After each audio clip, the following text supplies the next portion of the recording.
Mr. Ballen's got a brand new video out called The Horror Mystery Scotland Yard Got Dead Wrong. Take it someone's going to die in this then. Let's check it out.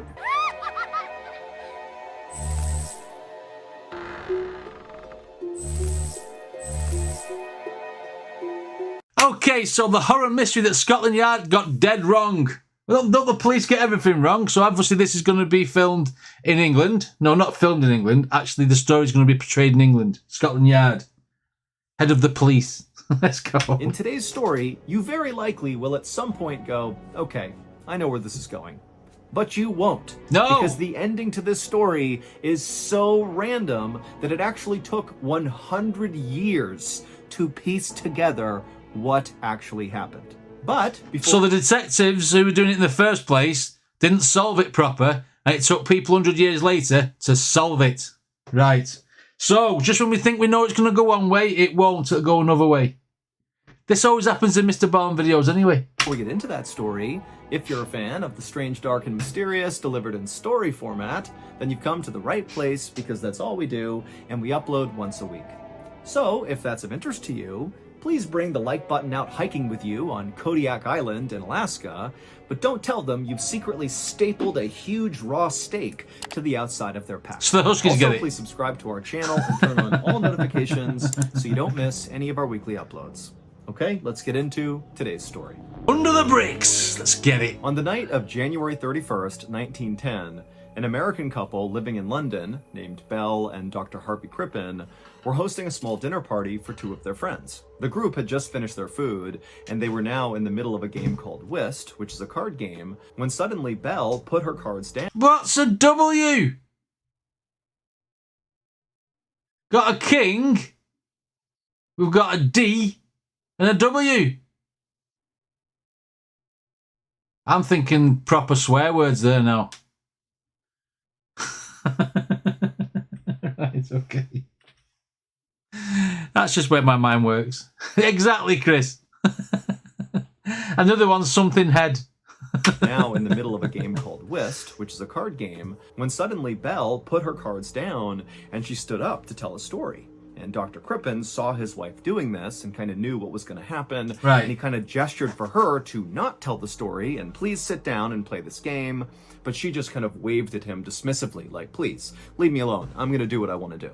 Dr. Crippen sighed and just kind of sat back and let this happen. Anywhere they went, he knew his wife had to be the center of attention, and there was just nothing he could do. Dr. Crippen was a pretty passive guy who kind of got walked all over, especially by his wife. He was kind of little, he had big bulging eyes and huge glasses he wore, and his job was he basically sat inside of a dentist's office and mixed medicines for the dentist. And so he was just kind of like this anonymous, forgotten about guy that worked in a back office hidden from the world. Meanwhile, his wife, Belle, is like this beautiful woman, huge personality. She's an aspiring actress and singer, and everywhere they went, everybody loved her and basically didn't notice Dr. Crippen. Also, Belle would basically spend all of Dr. Crippen's money on her very expensive wardrobe. And so Dr. Crippen is just so annoyed. He's sitting on the couch and he's watching as Belle has now stood up in her big flowing pink evening dress, and she's regaling the guests with this big story of hers. And at some point, she just kind of transitions from telling the story to performing this bizarre song and dance routine that was this story. It's like she came up with a play in real time and performed it for the guests. I spent your money. I spent your money. Look what I'm wearing. You paid for it. That's what she's doing. She's rubbing it in his face. It's like she came up with a play in real time and performed it for the guests. And the dinner guests who were watching this performance, their names were Paul and Clara, they were totally entranced by what Belle was doing. They thought it was incredible. Paul and Clara were both theater people like Belle was. Paul was a former comedian, and Clara worked with Belle at their charity, which was called the Music Hall Ladies Guild. And so Dr. Crippen just kind of scowled as the two dinner guests applauded really loudly for Belle's big performance. And Belle, you know, she smiled and kind of giggled and then sat down and said, "Thank you so much." And then, Dr. Crippen, he's thinking, okay, now that she's done with this performance, we can finally play the card game that I really want to play. But Dr. Crippen, after grabbing his cards, looked around and could tell that they were not going to play cards. The big performance by his wife had eaten up all the rest of their time, and now it was too late, and the guests had to leave. Before Dr. Crippen could even stand up to begin picking up in the room to get ready for this visit to end, Belle, his wife, was demanding he go outside and get their guests a horse and carriage to bring them back home. And so She's a stroppy little mare, this girl, isn't she? Oh, go and do this, do that. I've spent all your money and treat you like rubbish, walking on you, and go outside now and get an horse and carriage. But don't you get it? He'd go outside and get their guests a horse and carriage to bring them back home. And so Dr. Crippen just kind of put his head down and said, okay. And as he was walking towards the front door to get the horse and carriage, Belle yelled after him, and don't get one of those cheap ones. Get an expensive one, a nice one. Dr. Crippen just kind of rolled his eyes, but said, okay, and then he walked outside. But despite looking all over the place, there were no nice horse and carriages. It was just the kind of loud, rickety, bad ones that his wife did not want him to get. But after looking all over the place for a full hour and not finding a nice one, home, then. Dr. Crippen finally just had to hail one of the bad horse and carriages. He called them over, and then he went back inside, and he told the guests, okay, I got your horse and carriage. And so they came outside, and so did Belle. And Belle's looking at this carriage after this long delay, and it's this terrible carriage. Belle is a snob. Belle's a snob. She belongs in a castle with that beast. Let's go. And Belle's looking at this carriage after this long delay, and it's this terrible carriage, and she just stares at Dr. Crippen, furious. The guests don't seem to mind. They just walk down the stairs, they get in their carriage, it's just going home. Goodbye, and they take off. But the second Dr. Crippen had turned back around, Belle was already back inside their home. And so he knows, as soon as he goes in there, he's going to get yelled at. And so he went inside the home, and in the living room was Belle, arms folded, just staring at him, absolutely furious. And she began laying into him about not only how ridiculous it was that it took him a whole hour to find the carriage, and it was a terrible carriage, something... Well, I would have had the carriage earlier if you'd let me get the one in the first place, but you wanted to get the nice one. This is how the argument would go in my house if this is how, if she started having a go at me and about the carriage, say you wanted the nice one, I couldn't find the nice one. It took me an hour to try and find a nice one, I couldn't find it, So I had to get one of the rubbish ones, which could have got 10 minutes ago or 10 minutes later. This Cripps guy is going to just, he's just going to thingy, isn't he? He's just going to, oh, sorry, love, with the dress that I paid for that you're wearing. Was that it took him a whole hour to find the carriage, and it was a terrible carriage, something she said not to do. And she told him that he was the reason their whole dinner party had been a total disaster. Even though Dr. Crippen was like, I think it went pretty well. But in Belle's mind, her husband was the reason this party had totally failed. He was boring, he didn't contribute anything, and she told him that she caught that he did not applaud nearly as loudly as Paul and Clara had for her big performance, and that really hurt her feelings. She's when a Dr. diva. Crippen just didn't say anything, he just kind of knew to keep his head down and let his wife talk. When that happened, Belle got so frustrated, she kind of huffed and then turned around and walked over to the mantelpiece, and she took this framed photo that she shamelessly left up in their house that was of her former lover, who she openly had had an affair with. It was this beautifully handsome, square-jawed prize fighter who, again, Dr. Crippen knew his wife had cheated on him with. And so Belle, she takes this photo and she holds it up and she points right at him and she looks at her husband and That's says, a man. I can get any man I want. Look right here. I can get him if I want to. I don't need you. But Dr. Crippen...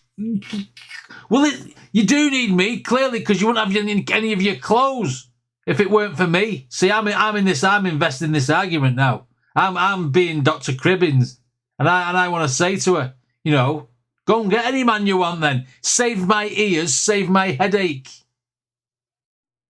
That is what I'd be saying. And then get out of my house. I can get any man I want. Look right here. I can get him if I want to. I don't need you.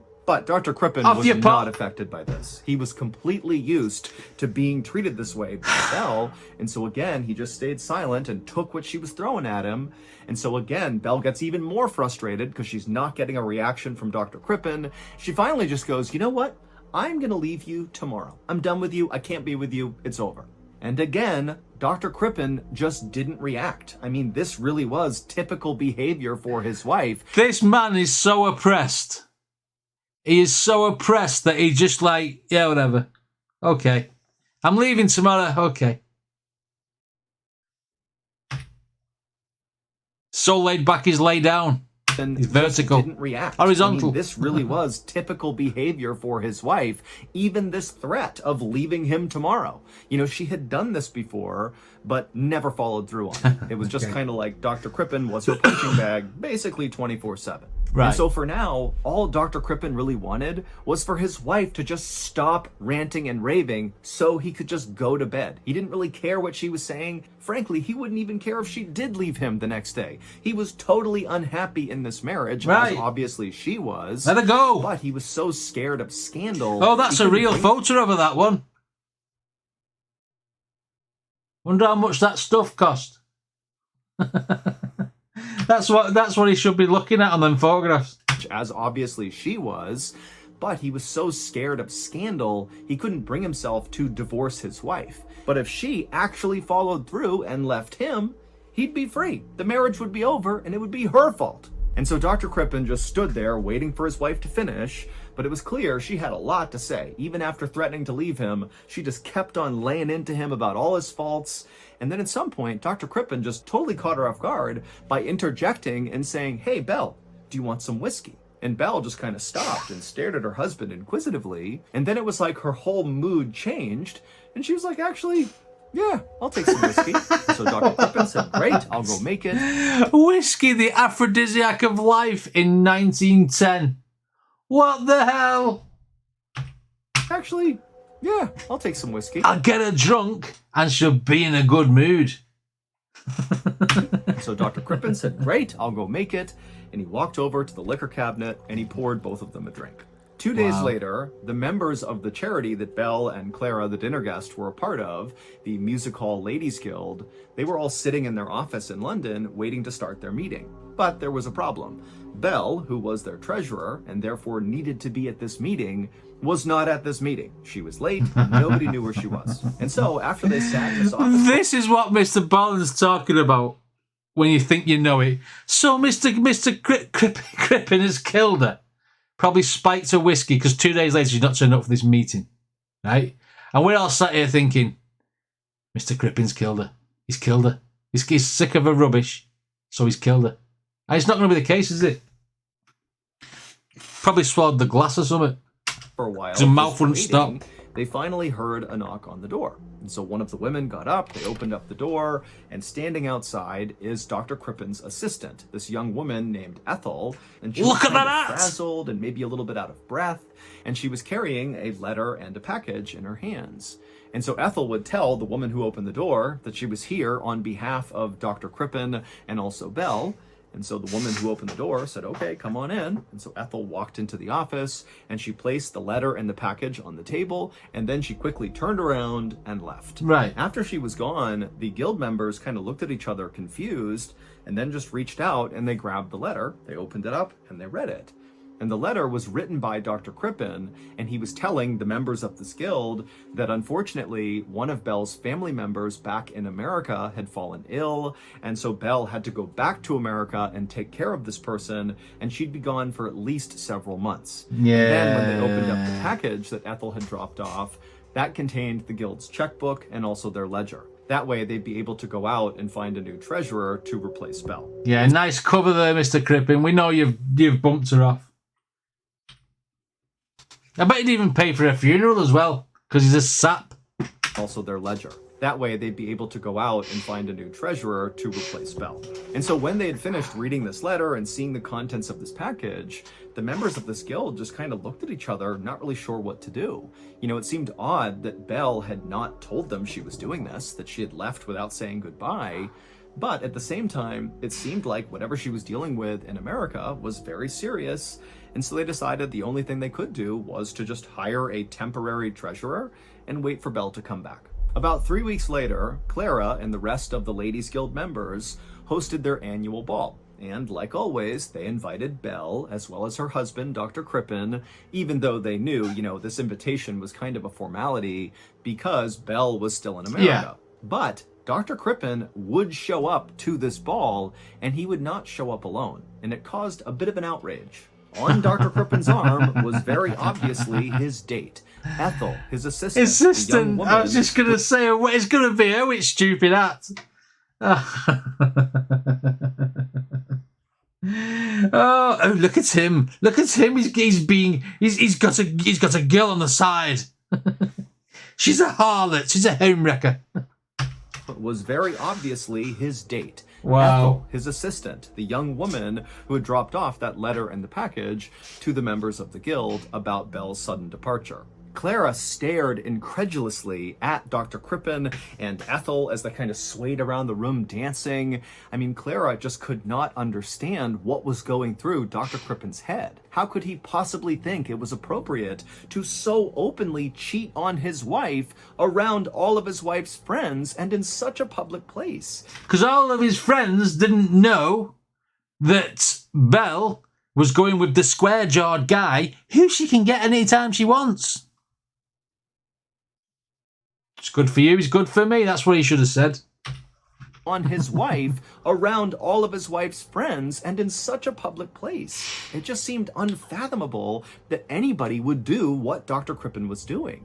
And so that night, Clara and the other members of the Ladies Guild, they got together and they decided that, because of Dr. Crippen's obvious infidelity, they could not invite him to be a part of anything to do with the Ladies Guild, at least not until they talked to Belle again when she... You're out of the I Hate Rachel club from Friends.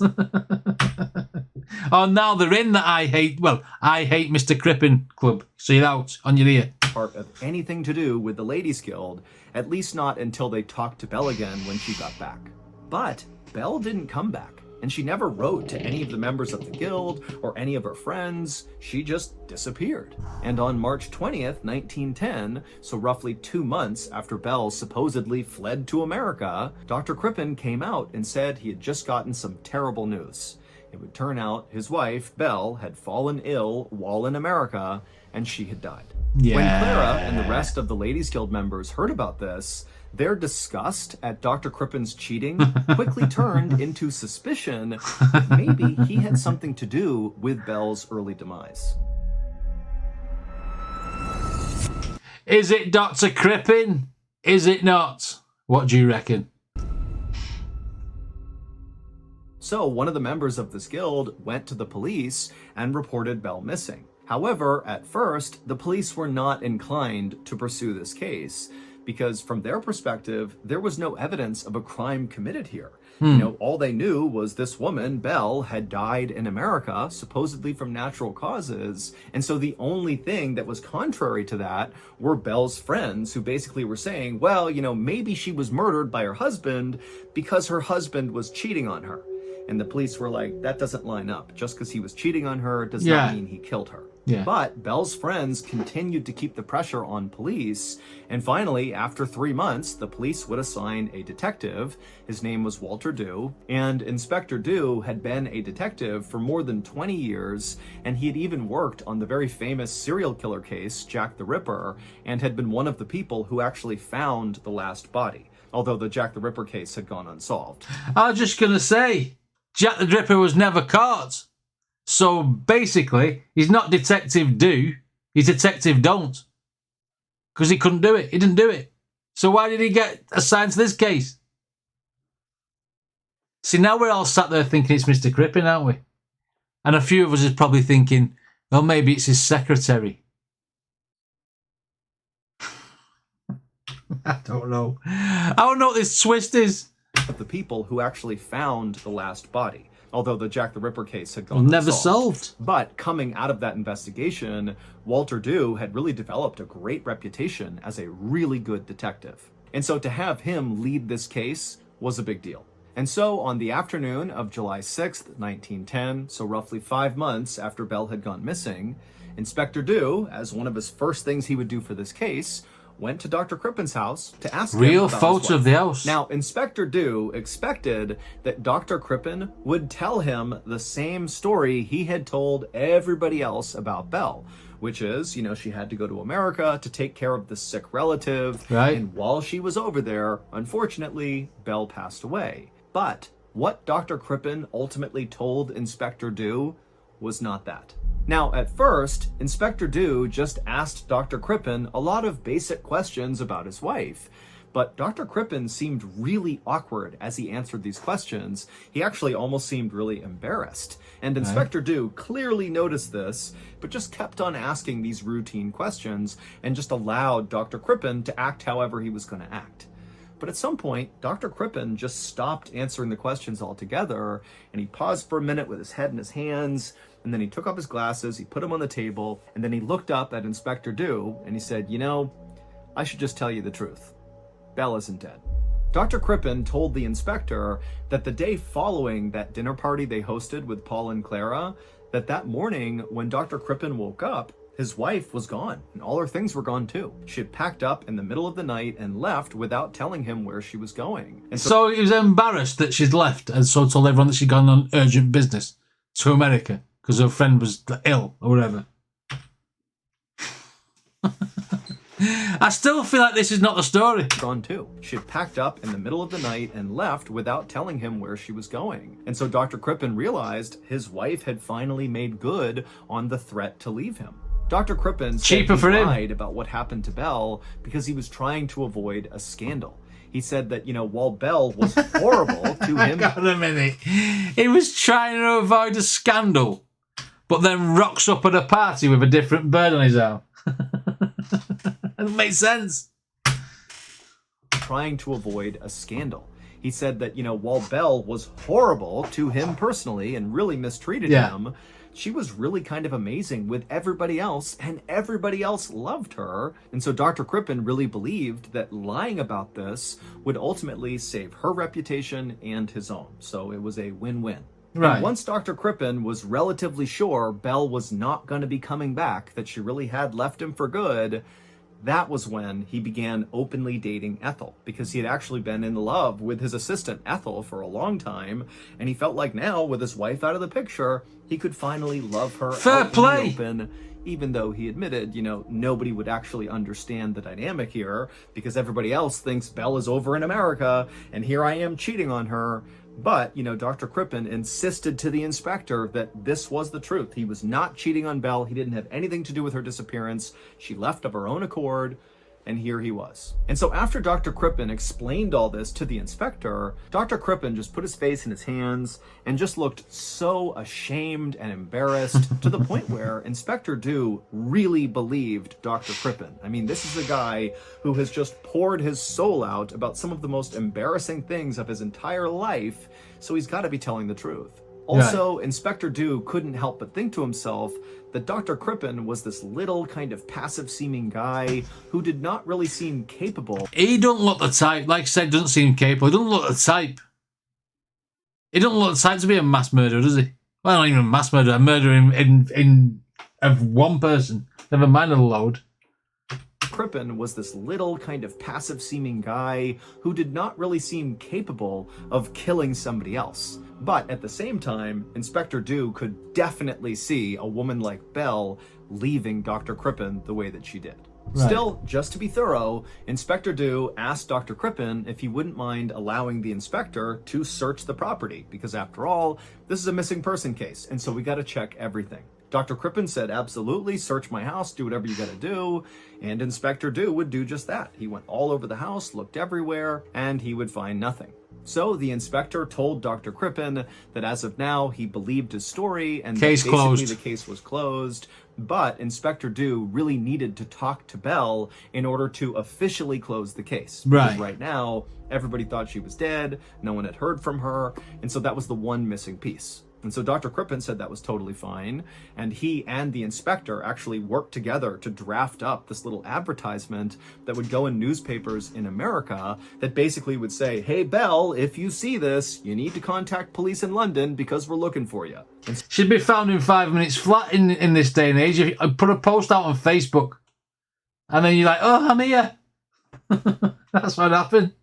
hey, Belle, if you see this, you need to contact police in London because we're looking for you. And so after the two men had come up with the language they wanted for this advertisement, Inspector Dew thanked Dr. Crippen, said he'd be in touch, and then he left. But 5 days later, when Inspector Dew went to follow up with Dr. Crippen, he discovered that Dr. Crippen and his new lover, Ethel, his assistant, were both gone, and nobody knew where they were.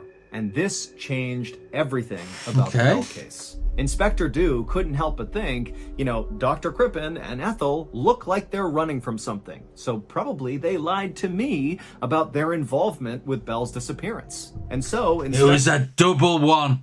Double homicide. It was a pact. They both did it. They lied to me about their involvement with Belle's disappearance. And so Inspector Dew sent physical descriptions to all the newspapers and police stations all across Europe. And also he made a note to check all the ships that were bound for America in case Dr. Crippen and Ethel had decided to flee Europe that way. And while this big manhunt was just getting underway, Inspector Dew and his team went back to Dr. Crippen's house to do a much more thorough search. So police descended on Dr. Crippen's beautiful 3-story home on a quiet street, and they went inside and they tore apart everything. They flipped over mattresses, they opened up drawers and closets, they threw everything out, but they found nothing suspicious. But at some point, Inspector Dew, who was feeling really annoyed that he'd been totally duped by this doctor, he was walking down the basement steps in Dr. Crippen's house, and as he went down, he saw there were other investigators already in the basement conducting yet another fruitless search. Right. But as Inspector Dew kind of turned the corner at the base of the basement stairs, he noticed the bricks that were laying in front of the fireplace that was in the basement just looked a little bit off, like they were maybe too new or something. And so just kind of acting on a hunch, he walked over. Bricks are up in the building, aren't they? His bricks are up in the wall. Wow. They were maybe too new or something.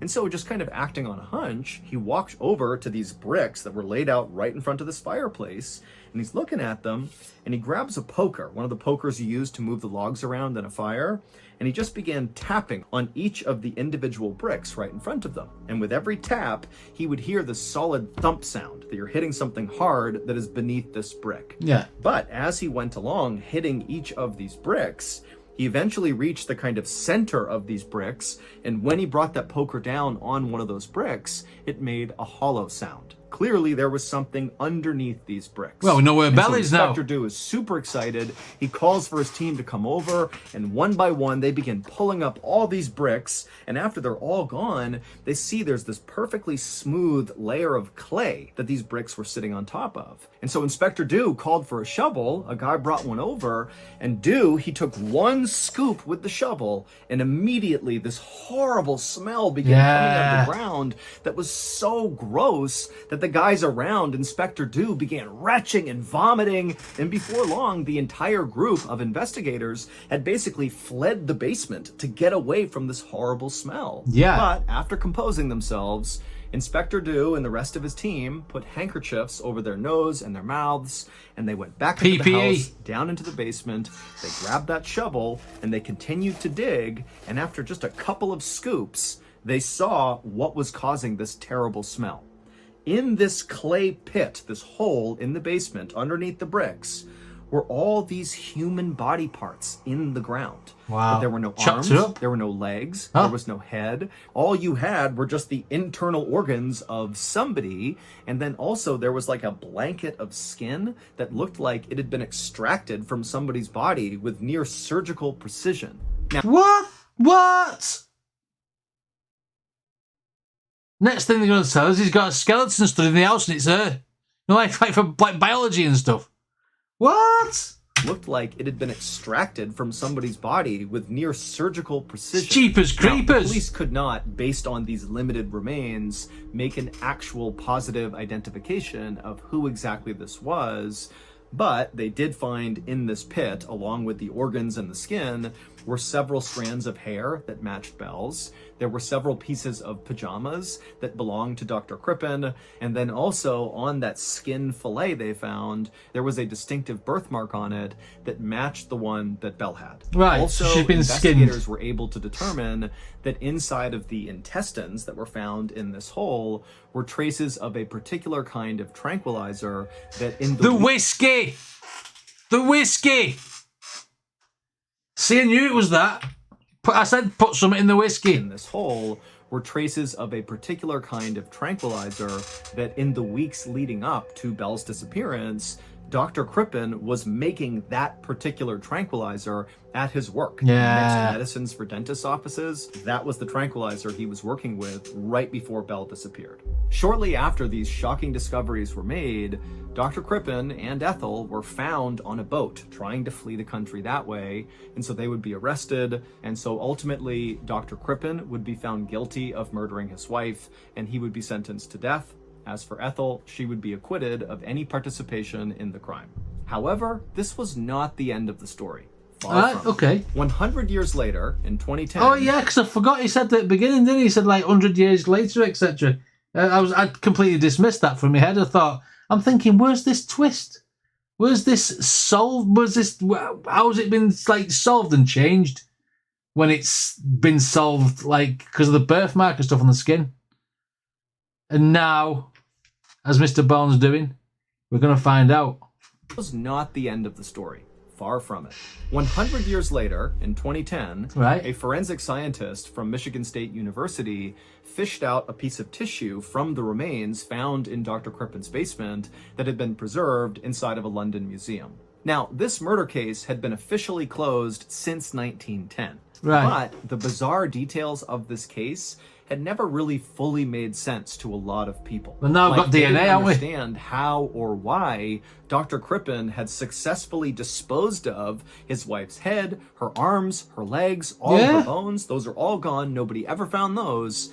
But he decided to keep her organs and her skin buried in his basement weird. under loose bricks. That doesn't make any sense. Weird. Also, if Dr. Crippen killed his wife by poisoning her, which is what is suggested from all that tranquilizer that was found in her intestines, that basically he overdosed her, then why did he dismember her afterwards? The reason killers often kill with poison is because it makes the victim's death look a bit more natural. Whereas if you mutilate someone's body, then obviously someone did it, and you're calling suspicion on yourself.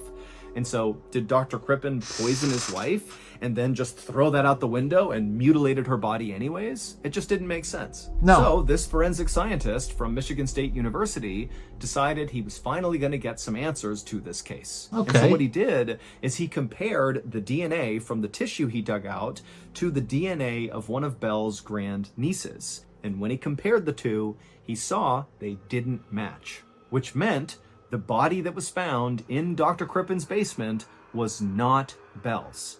But that wasn't even the weirdest part.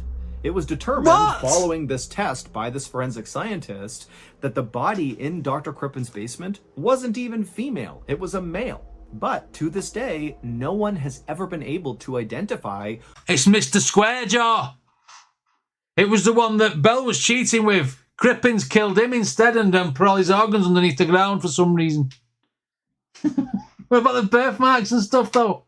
It was a male. But to this day, no one has ever been able to identify who that body was, and Belle was never found. All we know is an innocent man, Dr. Crippen, was put to death for something he didn't do. Wow. Oh, that was just awful. You get it? Awful. That'll be a bit clever there. Wow. What a turn of events that is. I mean, someone's killed someone, just not the right person. I reckon if it's male, I reckon he's killed the one that Belle had an affair with. That would make more sense as to why there was a male remains in the cellar. It's gotta be. Wow, Mr. Ballen does it again. Anyway, what did you guys think of his reaction? Let me know in the comments. And if you want to check out any more of Mr. Ballen reactions, there'll be a playlist right there. See you soon.